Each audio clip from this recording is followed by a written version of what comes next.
And then day, so 11 to 9 p.m. Exam 3, covering part 3, exam 4, covering part 4, and quiz and assignments part 4. Deadline 21 days from then, April 26th, also end of day. And again, the reason why there's no extra for exam 4 is because there's no month after this. And then exam 5, the final covering all the stuff. Deadline Wednesday, the finals week at 5 p.m. And best, as mentioned previously, best 4 exams count, best 10 quizzes, best 10 assignments, and Blackboard doesn't delete or hide the lowest scores, so you'll still see them there. But when it does the calculations, it uses your best 10 quizzes, calculate the quiz grade, best 10 assignments, calculate the assignment grade, and best 4 exams to calculate the exam grade. And it's 30% quizzes, 30% assignments, 40% exams. For the final, to see if you need it, once you've done all the quizzes and assignments you wish to do, and once you've done the 4 exams, and all the other stuff is like stars, extra credit stuff's in place, then you can look at your overall grade. If it's an A, you're done. So you can't get more A than A. If it's less than an A, you can get the grade calculator or grade estimator, put in a hypothetical 100% for exam 5, and then see if that would improve your overall grade by a letter grade or more. If it can, then it'd be worth taking it. If it can't, then taking it would do nothing, because it would do nothing. And again, exam 5 is already scored as a 0, so not doing it would change nothing. So suppose your grade, overall grade is 84.5, and you don't do the final, then it'll be 84.5. It won't change at all. So the final's already zeroed out, so there won't be like some shocking occurrence on Wednesday at finals week where the 0 goes in, your grade plummets. So your overall grade can never go down, it can only stay the same or go up as you do stuff.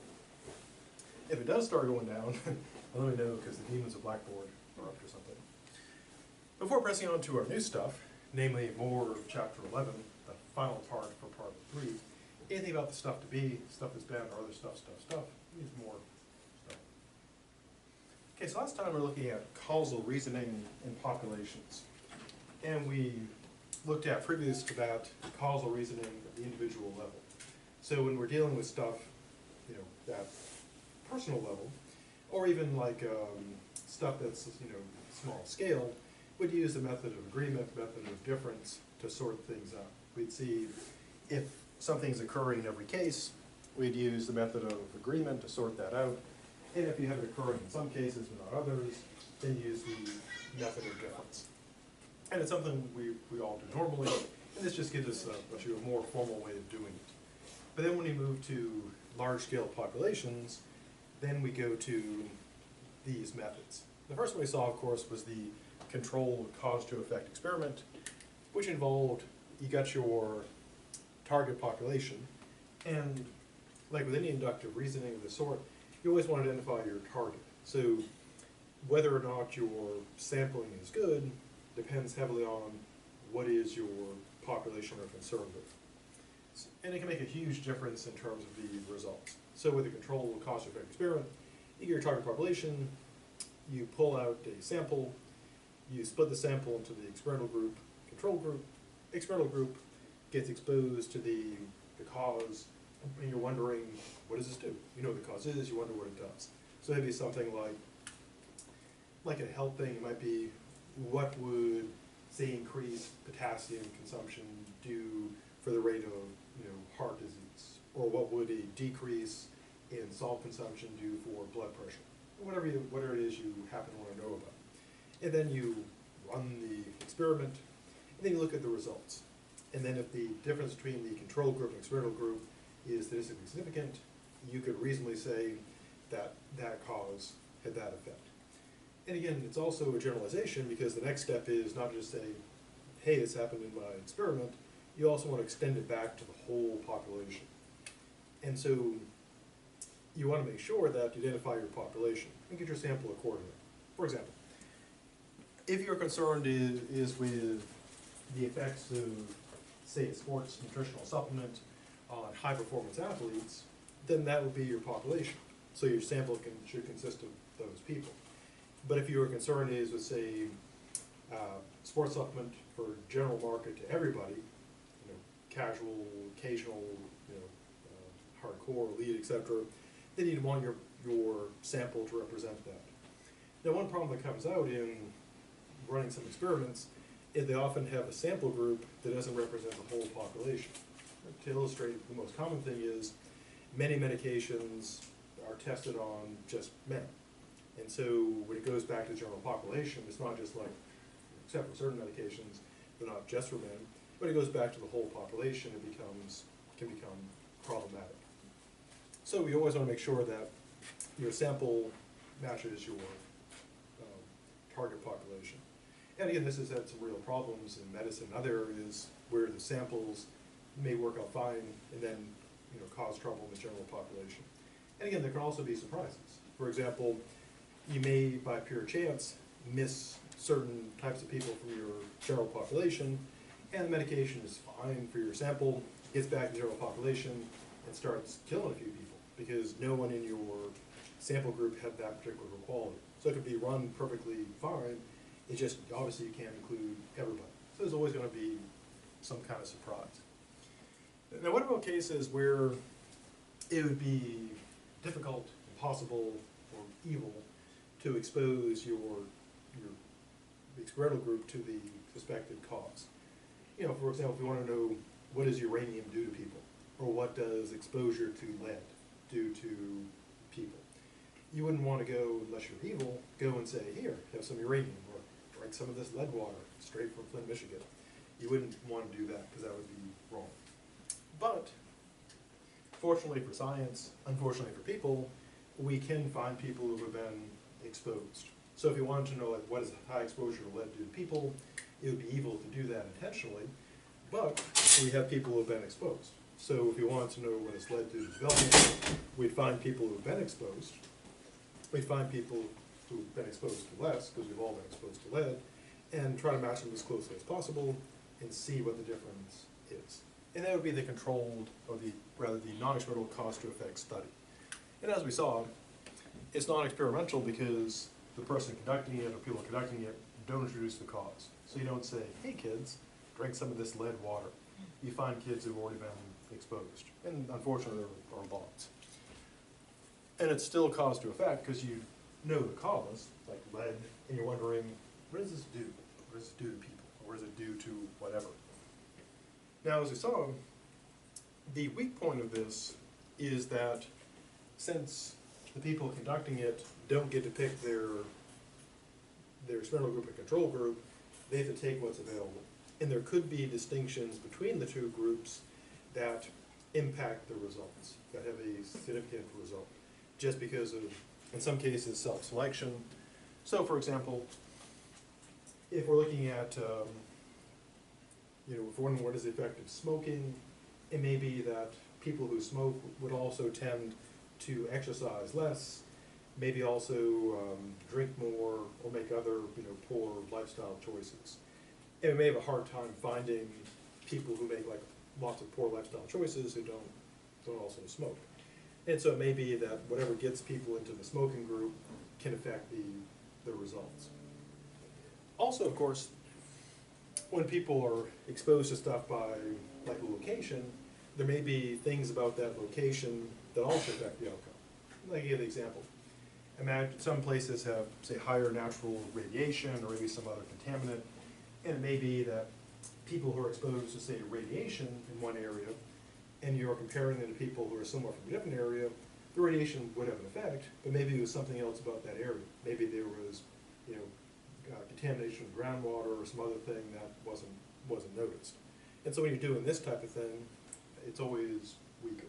But again, in some cases, it would be evil to do it, uranium, lead, etc. In other cases, it'd be difficult or impossible. So if you want to know what large-scale pollution is doing to frogs, you can't find another planet and have a planet where, okay, we have a nice planet with no pollution, and we have a bad planet with lots of pollution. You just have to take what we got, which is a planet with pollution. And so in some cases, there's no way to do it in an experimental way. The next one, and final one, what about cases where you don't know the cause, but you know the effect? And the question is, I wonder why that happened. So in the first two, it's you know the cause, and you wonder, what does this do? In this case, you get the effect, and the question is, I wonder why that happened. What did that? Now, interestingly enough, the method is kind of similar. Now again, what makes it non-experimental is the people conducting it don't introduce the cause. In this case, because they have no idea what it is. It's also, and the big difference is, of course, it's effect to cause. So instead of knowing the cause, trying to figure out the effect, we know the effect, we wonder what caused it. So what we do is this. We've got our population, and we create, again, although calling an experimental group may seem kind of odd because it's a study, but we pull out our sample, we have our experimental group and our control group. In this case, our experimental group consists of people or things already exhibiting the effect. And our control group consists of similar entities, people or things, that are not exhibiting that effect. And then what we do is essentially a method of difference. We go and try to see, okay, we get the effect here, we don't have it here. It's a large-scale method of difference. What is it about this group that makes them differ from this group? What is a likely cause? Now this typically occurs in cases where something bad has happened. I mean, it could be something good, you know, something great happens, like you have a popular, well, to use a good example, one thing that's always presented when they talk about like heart disease, they always say about how people live in the Mediterranean have lower heart disease than other people. And a good question would be, why? And that's a good thing. You know, dying less of heart disease, good. They try to figure out what is it about, you know, there that causes it. And one of the usual, you know, explanations is the diet. You know, so they recommend, you know, the people there eat like a lot of fish and olive oil, etc. So that's what they recommend. Now again, we get the effect, lower, you know, death by heart attack. We're trying to figure out what is the cause. And the likely explanation would be food. Maybe it's something else. Now, in cases of bad things, it's often things like disease, high crime, you know, particular, you know, things like high blood pressure, high rates of death from heart attack, high rates of, you know, cancer, and typically bad things we're looking for. And then we try to figure out what caused that. And typically what we get in medical problems is, again, the symptoms occur, and we don't know why. We have to kind of like backtrack and figure it out. For example, I can use this example in Flint, Michigan, or pretty much anywhere in the U.S. because we have lead problems everywhere. Flint just happened to get into the news cycle. And so if you have kids with these, you know, showing up at, you know, for their yearly checkups, and they're having, you know, health issues and so forth, and they find high levels of lead, the question would be is, what's the cause? Where is that coming from? And what the investigators have to do is backtrack it to see where it comes from. And they, of course, we're not operating in total ignorance. We have some knowledge where lead comes from. For example, paint used to be full of lead. In the older places, there's still, you know, the lead paint's still there, chipping. And the weird thing about lead is it tastes sweet. The Romans used to make their wine taste better with lead, which explains a lot about the Roman Empire. And so if a kid eats some of that paint, it tastes you know, kind of sweet, so they keep eating it. Also, of course, water. Lead pipes were used, even though people know that's bad. And as they start to deteriorate, you get lead in the water. And so those would be likely causes. And then we go and investigate and see were those the cause. So in these cases, we get something happening. Unfortunately, usually something bad, but occasionally something good, like people living longer, not getting sick, etc. And then we try to figure out what is different between these two groups that makes that occur. So what are the weak points of this? Well, one major weak point is the experimental group might have other differences that make a difference. So we'd have a hard time sorting out what is it in particular that causes this. For example, people who are exposed to lead generally are in places of low income, and so there's also the question of how much is lead and how much is poverty. And they found that being poor, as you might imagine, even taking out the other factors has a negative impact on people surprisingly, because of all the stress and lack of resources, etc. So when people end up in exhibiting an effect, there's the question of what other things may be in play. So the external group might be different in important ways that throw off the results. Also, another problem is that when we get the effect appearing, it could be after quite a bit of time. And so we'd have to go and try to sort out of all the things that people have been exposed to, what was the cause. To use a concrete example, back in Vietnam, the Pentagon hit on the idea of defoliating the jungle. Basically, the idea was our enemy at the time was out in the jungle using it as cover, and the idea was basically just drop this chemical Agent Orange all over the place and kill, crops and jungle, etc. And of course, American soldiers were also exposed to it, and the people that it dropped on were super exposed. And so now, decades later, people in Vietnam and people here are having, cancer, birth defects, etc. And the claim is that Agent Orange was the cause. But then the one major problem is it's been so long, people are exposed to so many other things. For example, a lot of people then smoked. So, someone might say, well, maybe it wasn't the Agent Orange, maybe it was smoking. And of course, there are plenty of people who get cancer who've never been exposed to Agent Orange, so there are clearly all kinds of other factors. And so when it's something that's from the past, there's so many other things that could be in play. And even if we go back to the Gulf War, people have claimed there's Gulf War syndrome. It's increases in cancer, health issues, and the claim is because being exposed to one theory was the depleted uranium in some of the shells. Also theories about like when all the oil fields are on fire, you're breathing that all in, and so there's still the question of if it was decades ago, how can you say what exactly was the cause? And so you do run into that problem. Now, in some cases, people do try to exploit it. They say, "Oh, we're not liable because it was something else." But even if someone is doing it honestly and seriously, there's still a problem trying to sort that out because it's very complicated. A final thing is, it gives us the probable frequency of the cause, not the effect. So what we look at is, if this cause occurs, then we have this percent chance of having an effect. Like being exposed to tobacco gives you this chance of getting, say, emphysema or lung cancer. But in this case, we get just the probability of the cause, the probability that this caused that. And so it becomes kind of problematic for sorting out, if everyone's exposed to this, what would it do? So the weakest of the three is non-external effect of cause studies.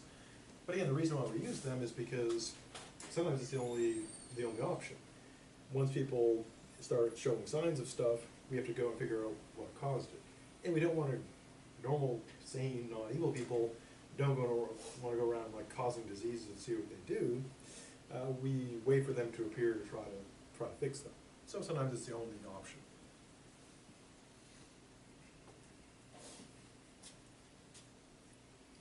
And I mentioned earlier when we were talking about the pulling out the sample, one problem that occurs is if we're testing with people, is getting a representative sample going back to the whole population. And one thing that's been turning up in medicine, which should have been super obvious, is that men and women, people of different ages, etc., different ethnicities, will react differently to different medicines. And most of the testing is done in a way that would be considered biased. And so a lot of the results don't apply terribly well. Now we also, but much less now, test on animals. Now, if we do testing medically on animals, or any type of testing, we run into kind of a double problem. And the problem is this. First, of course, we're pulling the animals out of the animal population to test. Then we run the experiment. So we have that first level of, a problem induction. Namely, no matter how careful we are with our experiment or study, we could still get things wrong. Then, of course, the next step is that we make an argument by analogy from the animals to people. So we get another step of argument by analogy that could go wrong. And even though things like rats and mice were considered the gold standard, and everyone's kind of told, yeah, these are great, they work fine, turns out not so much. Apparently there are important relevant differences between us and rats. And they use mainly because they're cheap, easy to handle, and people are, just accustomed to working with them. Not so because they're so much like us.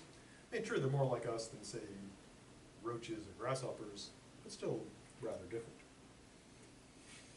Okay, so those are our three methods of causal reasoning in populations. Main things to know, again, are how they work, what they're trying to do, and the differences between them. And it's kind of in their name, the control cause to effect experiment. Again, you get your control experimental group, introduce the cause, see the result. And that's the giveaway. The giveaway for that is cause is known, and the people conducting it introduce the cause. The non-experimental cause to effect study, you know the cause, you wonder about the effect, but the key difference between that and the controlled cause to effect experiment is that those conducting it don't introduce the cause. They know what the cause is, but they're wondering what it does. And lastly, a non-experimental effect to cause study is a study, so the people conducting it don't introduce the cause, and that's because they don't know what it is, because you're trying to figure out what is the cause of the known effect. Before heading to ways causal reasoning goes bad, anything about the previous stuff? It needs more stuff.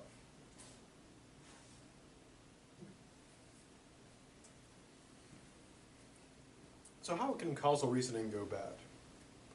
Well, here are some standard defects in causal explanations. And we've seen, we saw these before in the early part of the chapter. So first thing is unduly complicated. Again, this is where our friend Occam's razor comes in. If you have an explanation that requires all kinds of jury rigging and ad hocing and so forth, then probably got a problem. Because if you have two explanations that are equally good, and one's got a lot more going on in terms of extra entities and complexity, the simple one is probably better. To use an illustration, many conspiracy theories require all sorts of complications to make them work. You can keep adding stuff to it and keep rigging it to make it work. And so that's one sort of mark of a problematic theory, is that it takes a lot of, metaphorically speaking, a lot of spackle and, to keep it going. Now, in some cases, of course, it's not a, wacky theory. It's just it ends up being needlessly complicated. For example, back in the old days, there's a view called the geocentric view. And that's the idea that the Earth is the center of everything. And all of the other planets revolve around it, and including the sun. So we're the center, everything revolves around it. And it does, make sense. If you're on the Earth and looking at the sun, it looks like, don't look directly at it, it looks like it's orbiting around us. So it's not a stupid idea. But then once they started developing, telescopes, etc., in order to make it work, they'd have these things called epicycles, which is a fancy way of saying that certain planets, to make them go around in a circle, they would have to do like a little loop-to-loop for it to work. And so you'd end up with these orbits where, the planet does loop-to-loops, which not impossible. I mean, maybe that's what happens, but it was kind of unduly complicated. And if you have the sun as a center and the Earth orbiting around it, then you don't need those weird, epicycles. And so the theory that had the sun at the center, one of the things going for it was it didn't need those extra complications. You didn't have to explain that weird looping.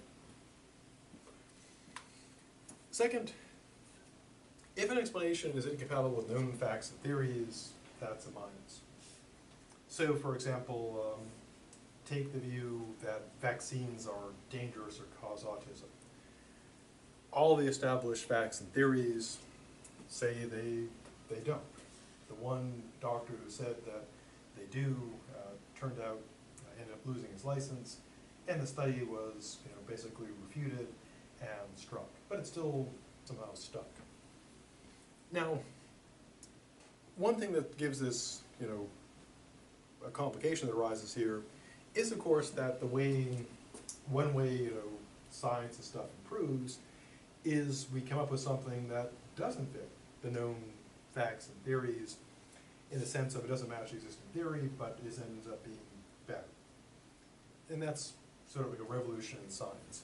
So we have to watch for those cases. Now, we have to be careful, though, because we don't want to say, oh, this theory was revolutionary, like the heliocentric view. That went against the known facts and theories, turned out to be right. But we have to be careful to say, oh, that went against the known facts and theories, turned out to be right, therefore the flat Earth hypothesis is going to be correct, or the vaccines cause autism must be correct. So true, yeah, there are cases where the incompatible turns out to be what's right, but generally not. And of course the usual problems, is it vague, ambiguous, or circular? If so, problem. If it simply cannot be tested, that's also a problem. Now, it could turn out to be true somehow, but we have no way of knowing, because we have no way of testing it. Now, one thing, kind of a weaker version of this, is kind of the moving the goalpost thing. And this is, one way you might start suspecting the theory is, their explanation is bogus, is when they start moving the goalposts. So the idea would be, well, for example, we can take the flat Earth hypothesis. Now, some flat earthers do embrace the scientific method.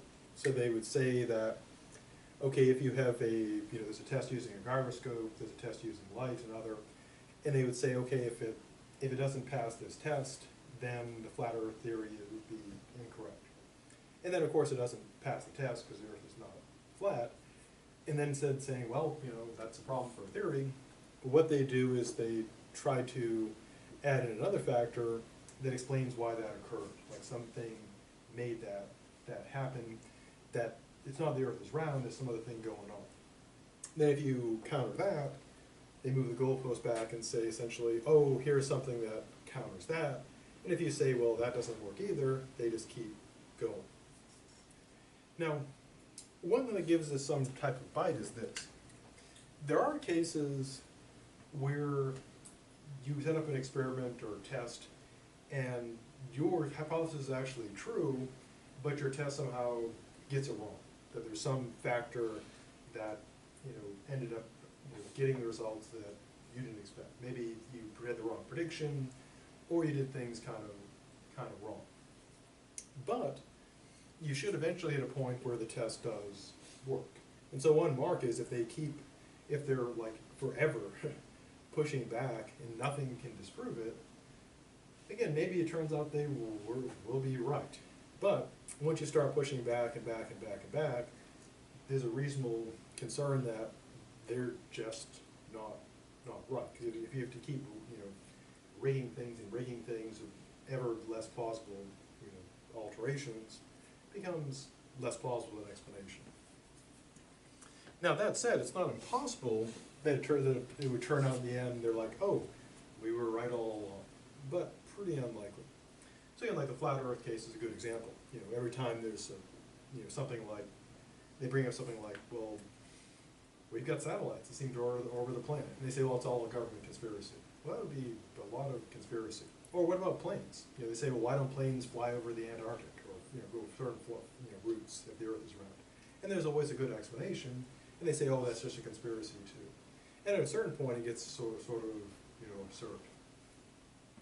But then again, it's a problem of judging. At what point is it reasonable adjustments, which is part of science? At what point is it just becoming ridiculous?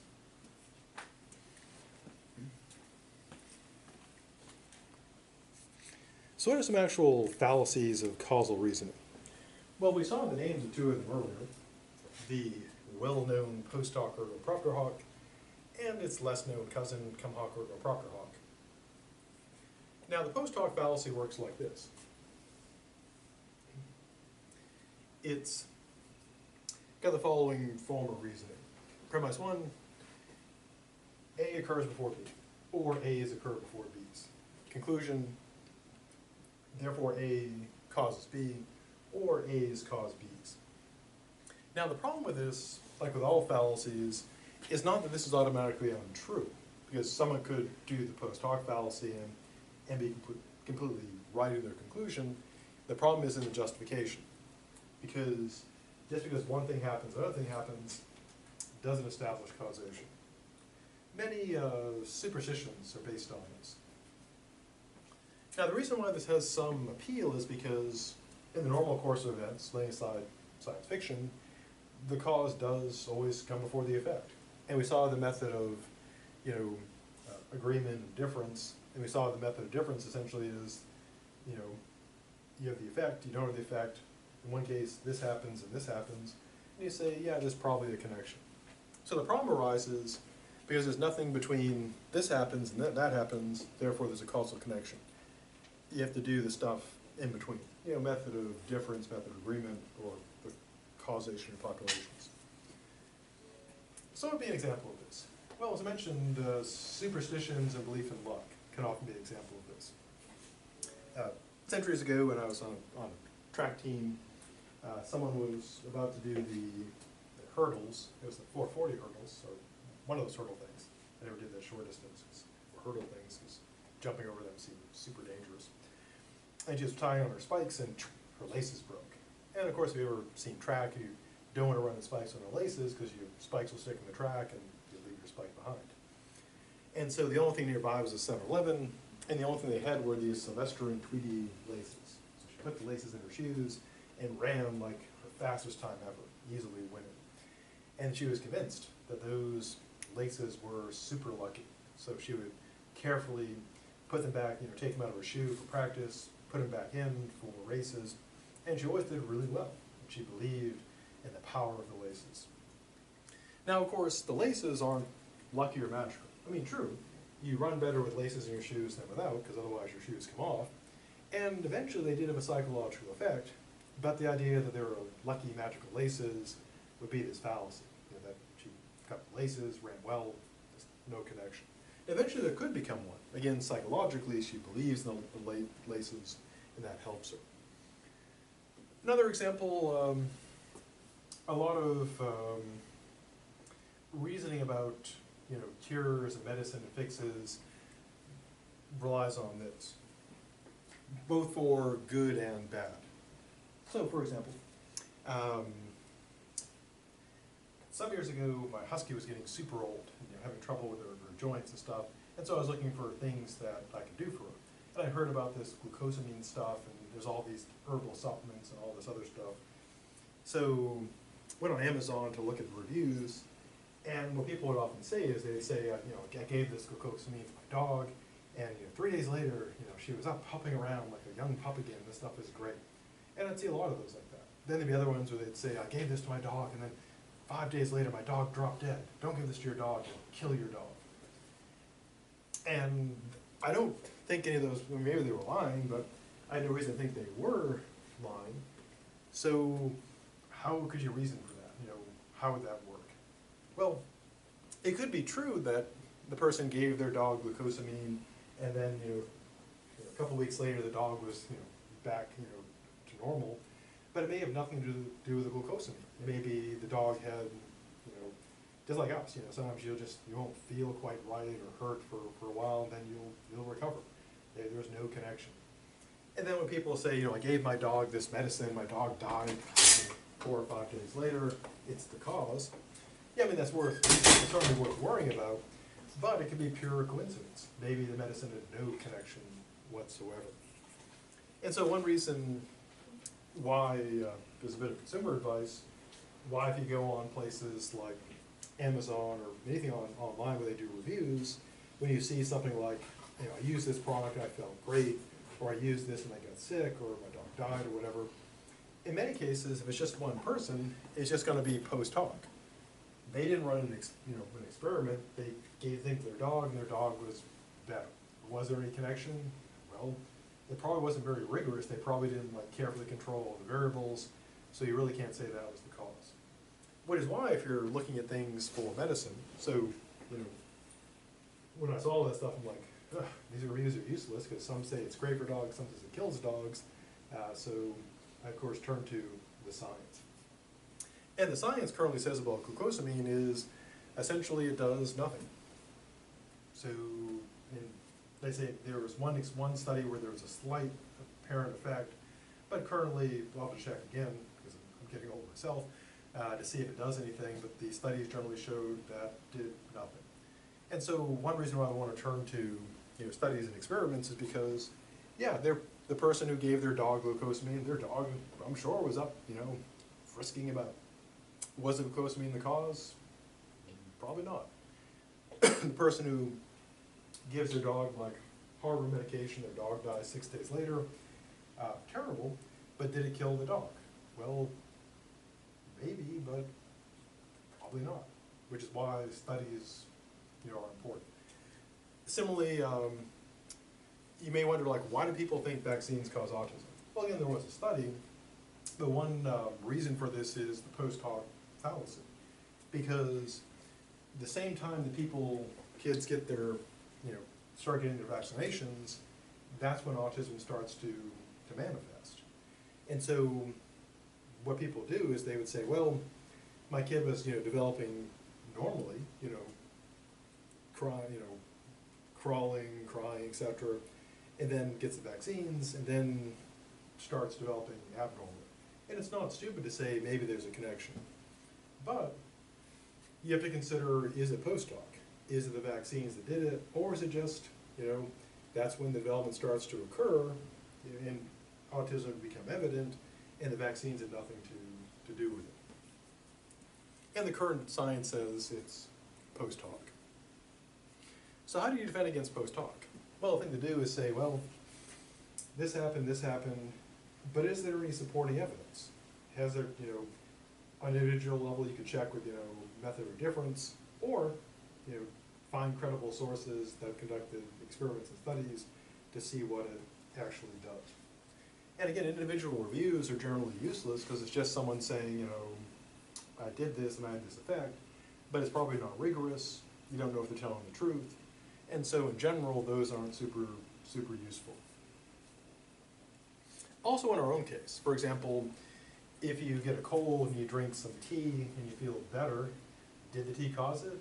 Maybe, maybe not. But one incident can't prove or disprove it. Now, of course, some things would be, pretty clear causal connection. For example, if someone drinks bleach and gets sick, yeah, that's pretty clearly, almost certainly the cause.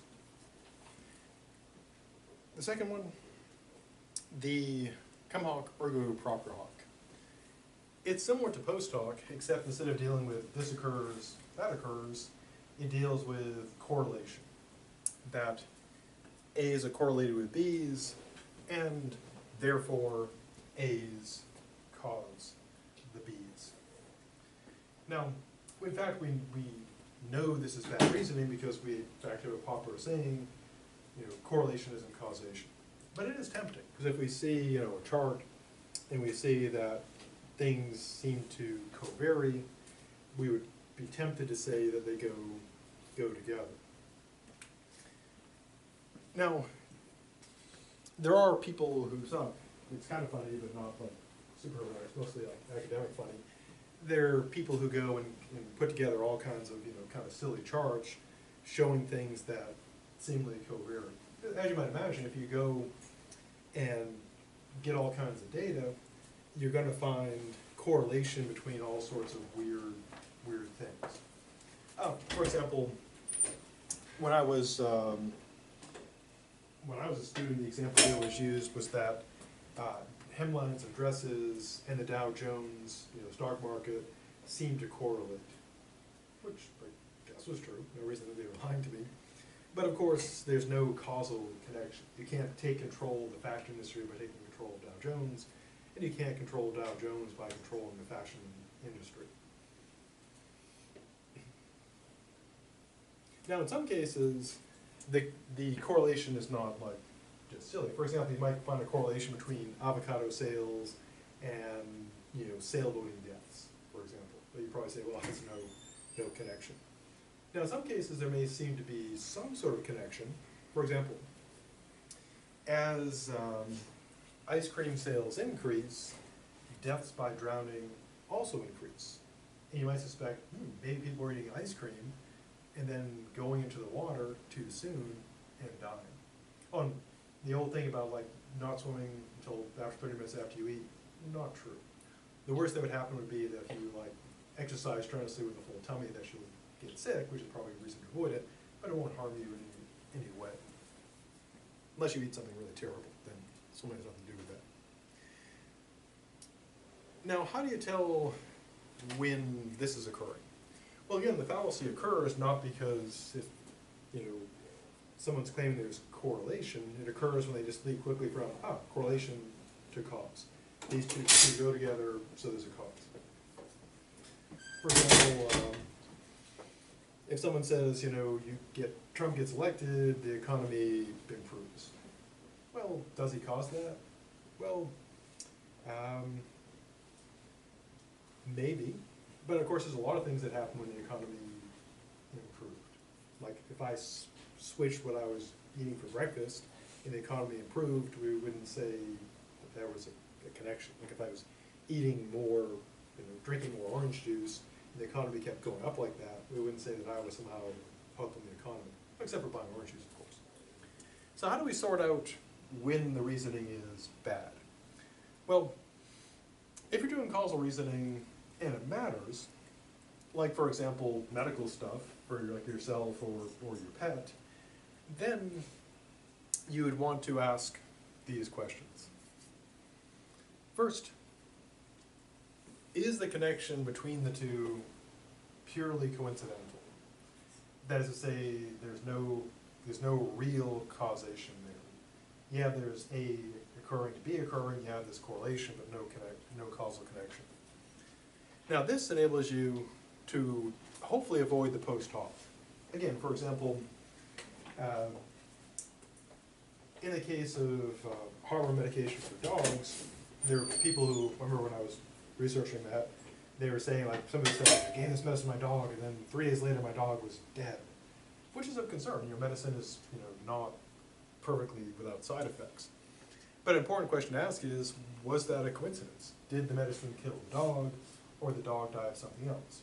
Or in the case of glucosamine, if someone says, I gave my dog these glucosamine, chews, and 2 weeks later she was frisking around like a puppy. Well, is there a causal connection, or is it just a coincidence? Would the dog have been just as frisky without the glucosamine? Maybe the dog had pulled a muscle or something, now was fine. Or maybe the dog found some cocaine or something, and that was super high. So always have to consider, maybe it's just pure coincidence. There's really no connection. So how do we tell? Well, again, method of difference, method of agreement, studies, experiments. Possibility 2. This, the authors don't use this name in this edition of the book, but did in previous editions, and it's called ignoring a common cause.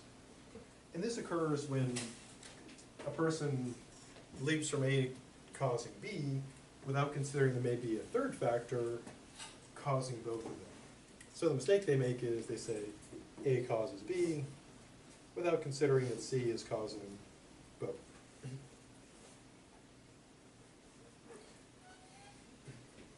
So, for example, if someone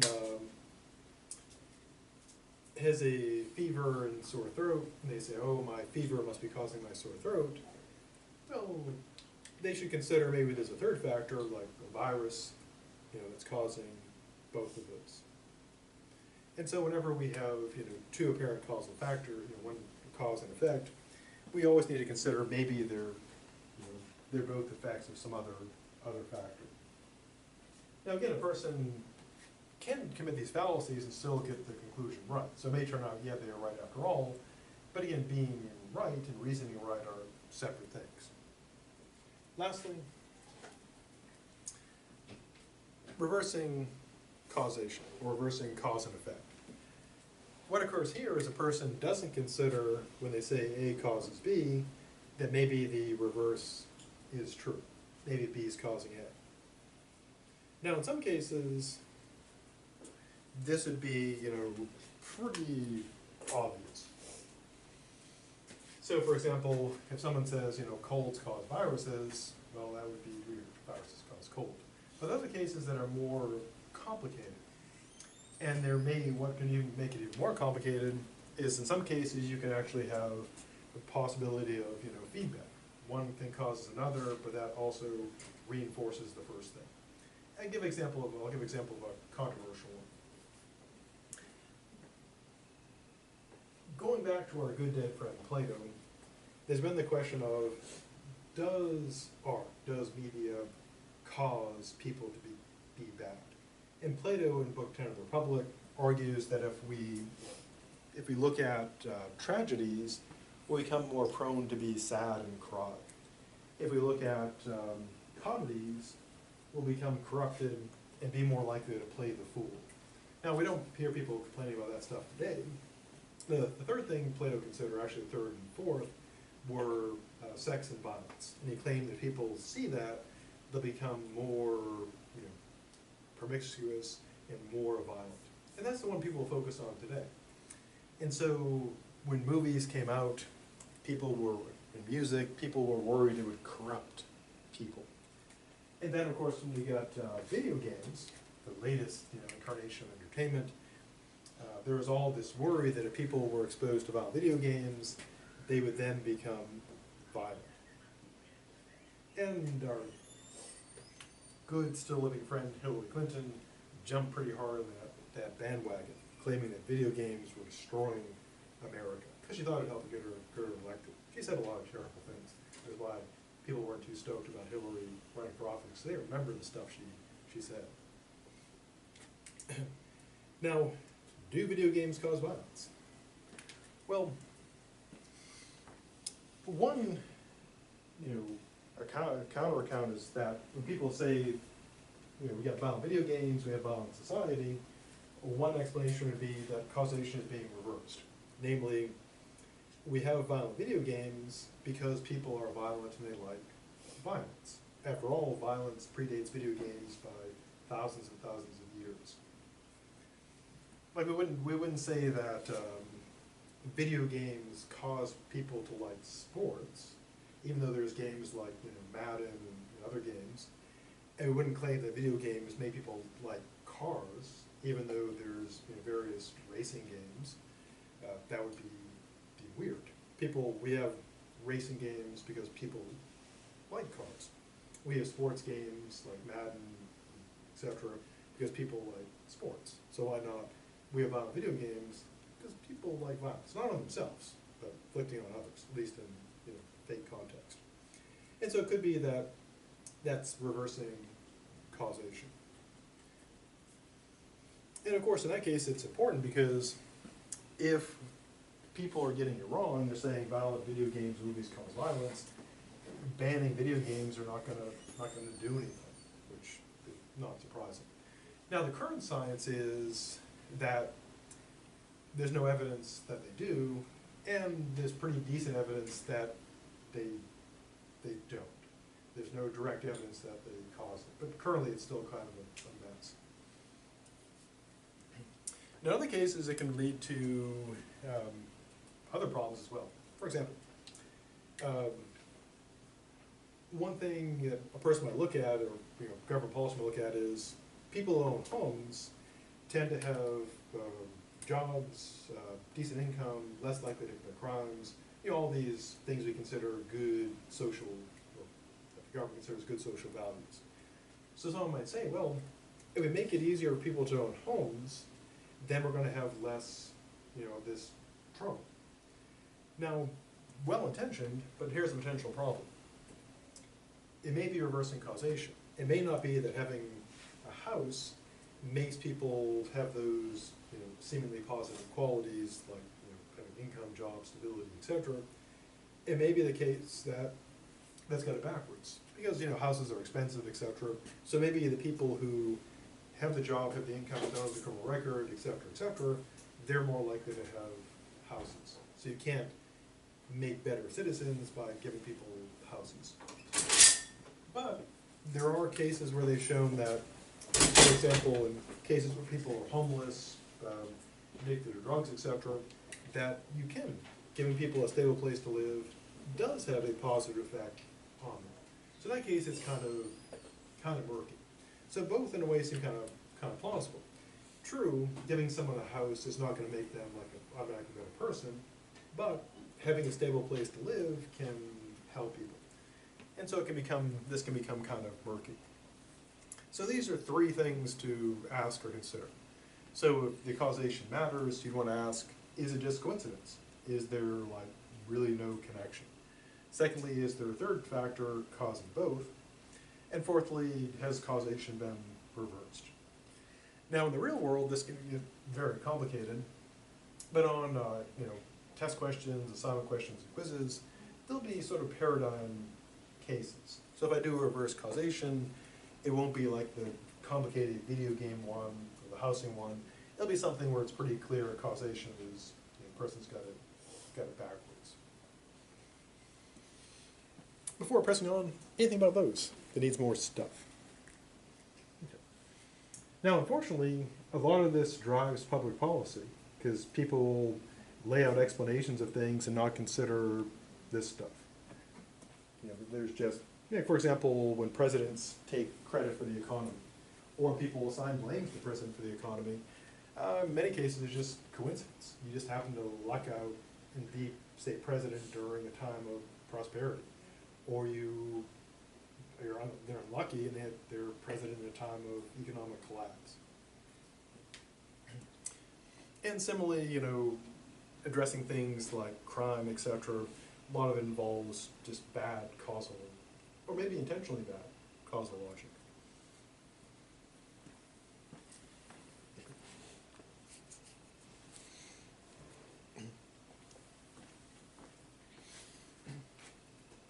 Next thing, medical tests. Apparently, between the editions, one of the authors had a scare, a cancer scare, because this suddenly appeared in the textbook. But it's still useful information in judging medical tests. Now, one thing that will happen as you get older, hopefully now, no problems, eventually get to the point where you'll start getting like all these blood tests, etc., once you hit like 40 or 50. And one thing that's useful to know is, what does it mean if one tests positive for something bad, like cancer, for example? Well, here's, I guess, kind of good news. Now, we saw this back when we talked about illicit inductive conversions. The probability for x given y is different from the probability of y given x. In other words, that the probability of, we'll use the concrete example. In the case of medical tests, the probability that a test will capture an illness is different from the probability that you have it if you test positive. And to illustrate it in more detail, the author uses the example of bladder cancer. Now, most medical tests, a good one, will be about 90% accurate. That's a good one. Some are less, like down to 65%. But 90% is pretty good. Now, of course, that means right off the bat that there's a chance that a person who doesn't have it will test positive. There's a chance someone who's got it will test negative. So suppose, and apparently the author apparently had a scare with bladder cancer. So suppose someone tests positive for something, like the cancer. Now, in order to figure out the person's probability of having it, even if they test positive, we can't just say, okay, the test is 90% accurate, there's a 9% chance the person has bladder cancer, because that'd be terrifying. But perhaps true. But why isn't it necessarily true? Well, here's why.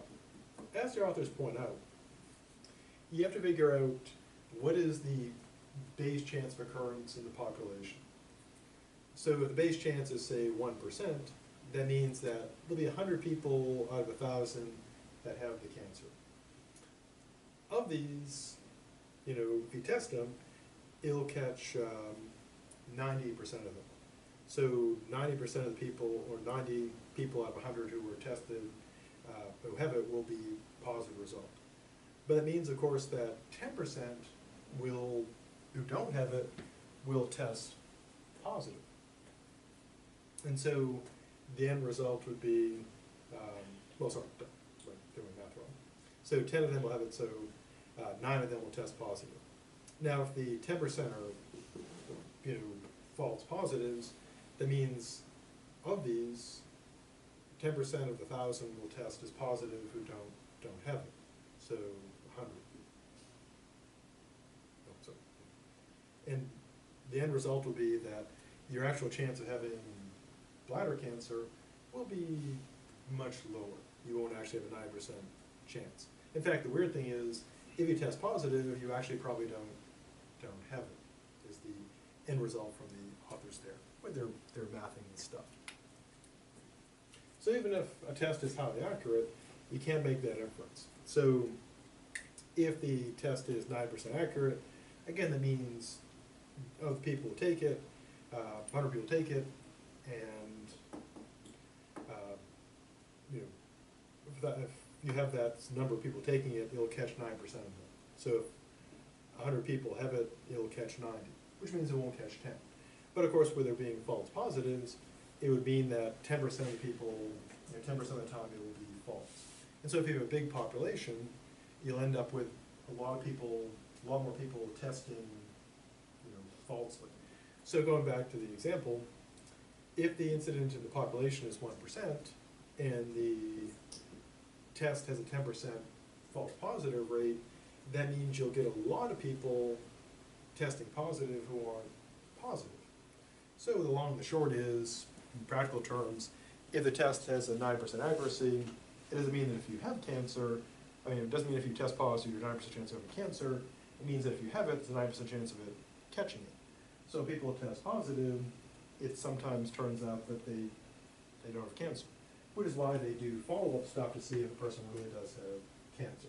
They can be scary and traumatic. I've had friends of mine who tested positive for cancer, and then they go in for the surgery, and they find out, oh, you've got cancer, which is, it's better if you never thought you had cancer, but that's a better ending than having it. So when it comes to medical tests, there is the accuracy of the test, and then of course there's the probability that one has the condition.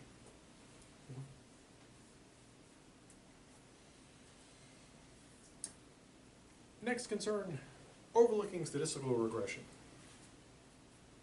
This is called statistical regression to the mean. Now, I'll use the example of sports.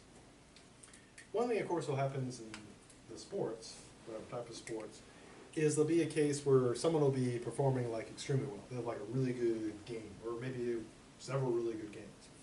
And then, of course, what will happen is they'll go back to their usual average performance, like their normal, batting or running or sinking baskets. And of course, the sports commentators will come up with all kinds of explanations, like, oh, maybe the coaching is off, or their streak is down, or they lost their will or something. But one thing that they need to consider is that what has occurred is nothing unusual or weird. In fact, it's exactly what you expect, which is regression to the mean.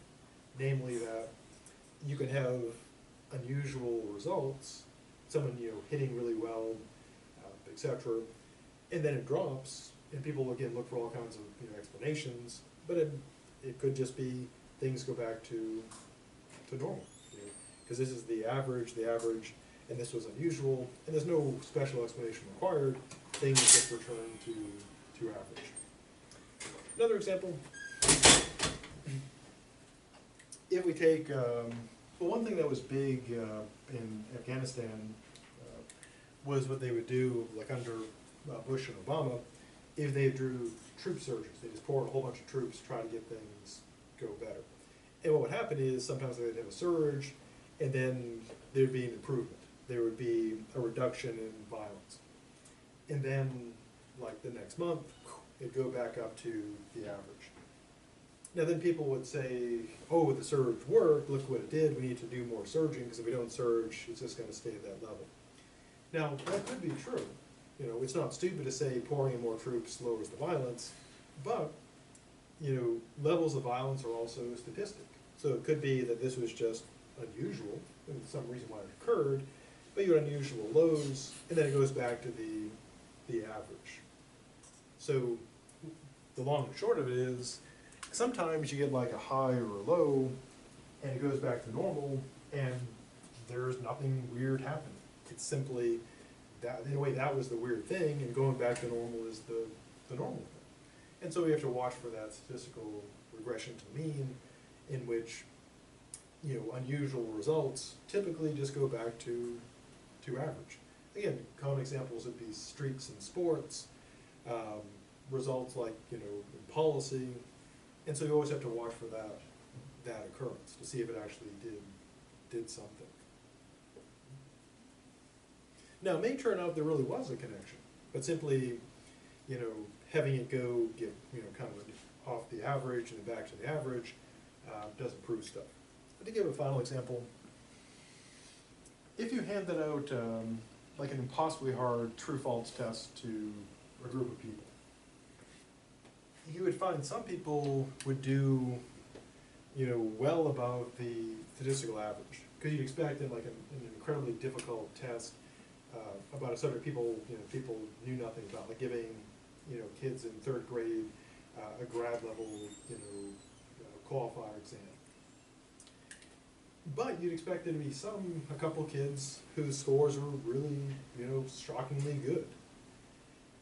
And you might say, wow, these kids are brilliant.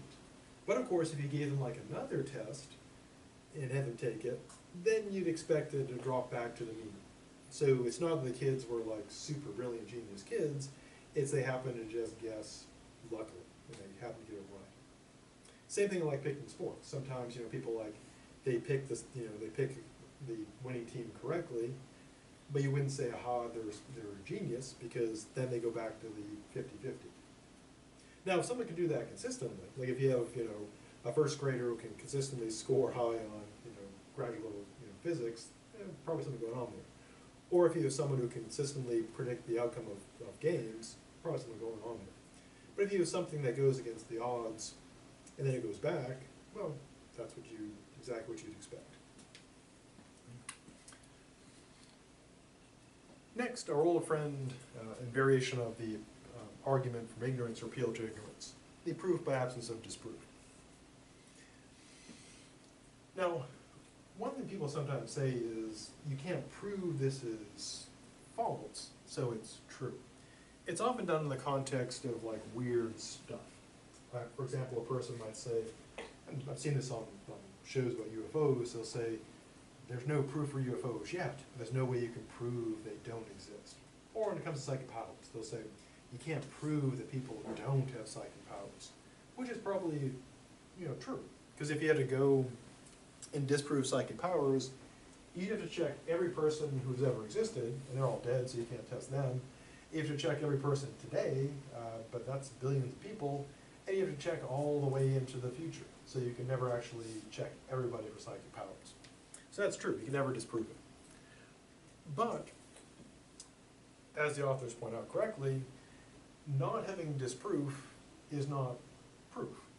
An absence of disproof just leaves things as they were. And I illustrated this before, the invisible unicorn example. Centuries ago when I was a kid, you know, someone came in and said, oh, I've got an invisible unicorn. You know, we're like in second grade, so we're super excited, like, invisible unicorn, yay. And then some smart kid says, you know, I don't hear anything. It's like, oh, he's super silent. And people are trying to grab for it. It's like, oh, he's super quick. I don't hear him. He's super silent. And so every test, you come up with a invisible unicorn, they would always have some counter. And they would essentially be saying, you know, in their second grade way, you can't prove I don't got one, so I got one.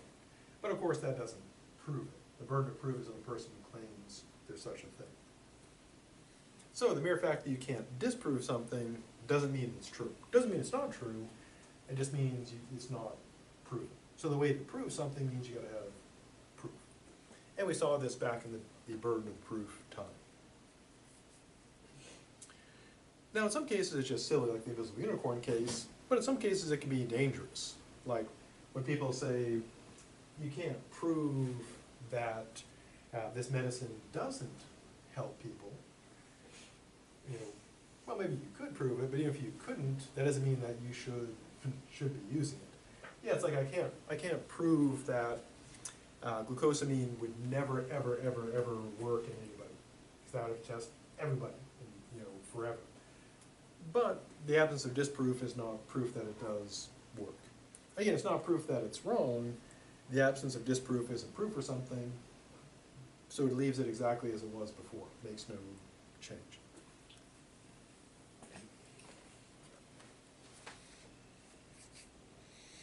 And into the final stretch. We saw the appeal to anecdote before, and again, nothing's changed now, only the putting more in the context of causal reasoning. And the appeal to anecdote was someone gives a story that's presented to refute a body of statistical evidence by saying, you know, for example, yeah, I know that people say exercise is good for you, but there's that runner and the basketball player and football player who drop dead while exercising, so it'll kill you, so don't exercise. And that's an appeal to anecdote. And the reason why it's a fallacy is because, again, one part of it is it's a hasty generalization. Here's one story, you know, accept this general claim. And of course, in its paradigm form, it's rejecting existing statistical data. So the person is literally saying, ignore all the evidence for this, believe this one story, which laid out like that is pretty clear why it's bad. It's literally saying, ignore this weight of evidence, believe this single example. And you don't have any good reason to accept one single case over a weight of statistical evidence. Next, confusing explanations with excuses. Now, sometimes we use explanations to excuse things. I mean, a good example would be literally an excuse for missing like a test or something. Like, I got hit by a car, my leg's broken, I couldn't go to class. Here's my excuse for missing class. Make up fees. But not all of them are intended to be excuses or justifications. Now, why does this matter? Well, it may seem not to matter much, but of course it is a potential fallacy.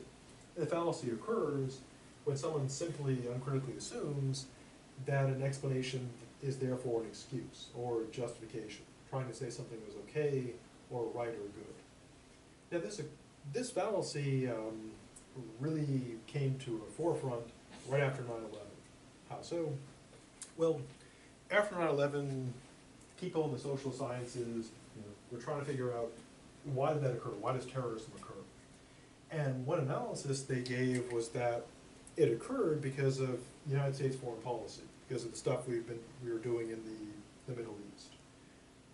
And academics who did that, who said this is why it occurs because of U.S. foreign policy, that of course went against the popular narrative that they hated our freedom.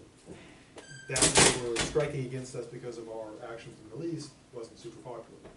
But the authors, the people who made those explanations, weren't saying it was good, right, or justified. They were simply trying to explain it. They didn't say, so it's great they did it or they were justified. They're just saying why this is occurring. Now, if someone does say they're attacking us because of our foreign policy and they're justified, yeah, that would be the justification. If someone says they're not attacking us because they hate our freedom, they're attacking us because of our foreign policy, and that's why they're doing it, with no mention of whether it's, you know, good or bad or not, that would be an explanation, not an excuse.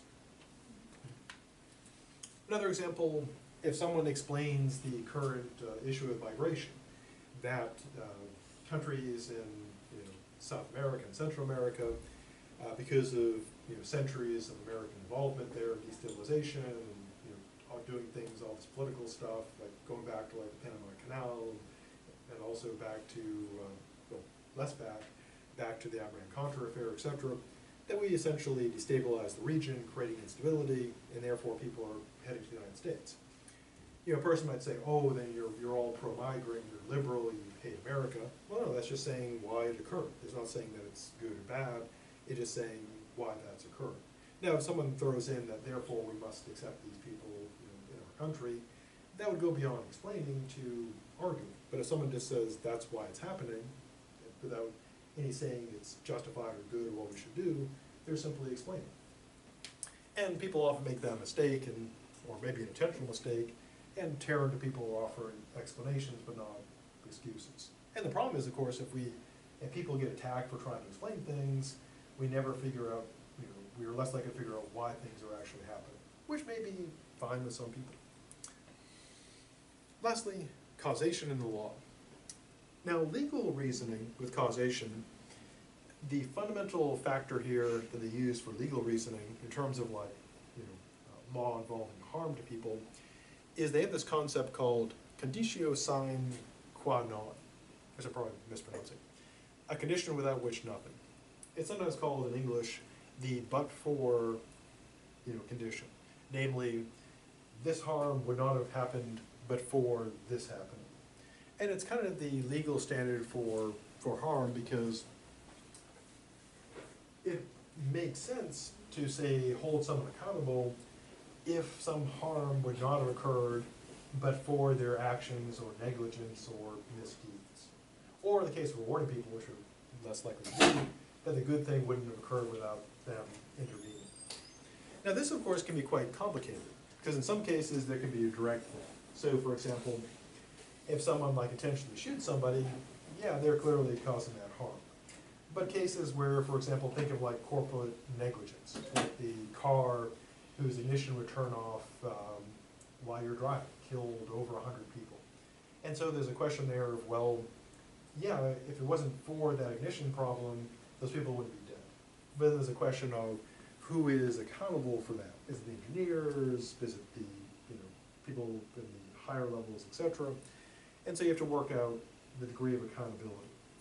And so in the law, that's the notion they use. This notion of, this would not have occurred without that, and we assign accountability, at least, in the ideal, based on degree of responsibility. How much did the person or company or business contribute to it? And we do, of course, consider intervening forces. So, for example, if a ladder is somewhat unstable, but someone got on it when they were drinking, and then they fell off it, we would say, yeah, maybe the ladder wasn't that great, but the drinking is an intervening factor. Or if people are misusing the product, we would say that would be, even if the product has some, problem, if it only came about when people were misusing it against the, design specifications, then we probably hold the manufacturer maybe not responsible at all, or perhaps less responsible. And of course, we also have to consider coincidence. Okay, so that brings us to the end of chapter 11. Be sure to complete the assignments and quizzes for part 3 and exam 2 by tomorrow at 11:59 p.m. And have a good rest of the week, and I'll see you on the Tuesday.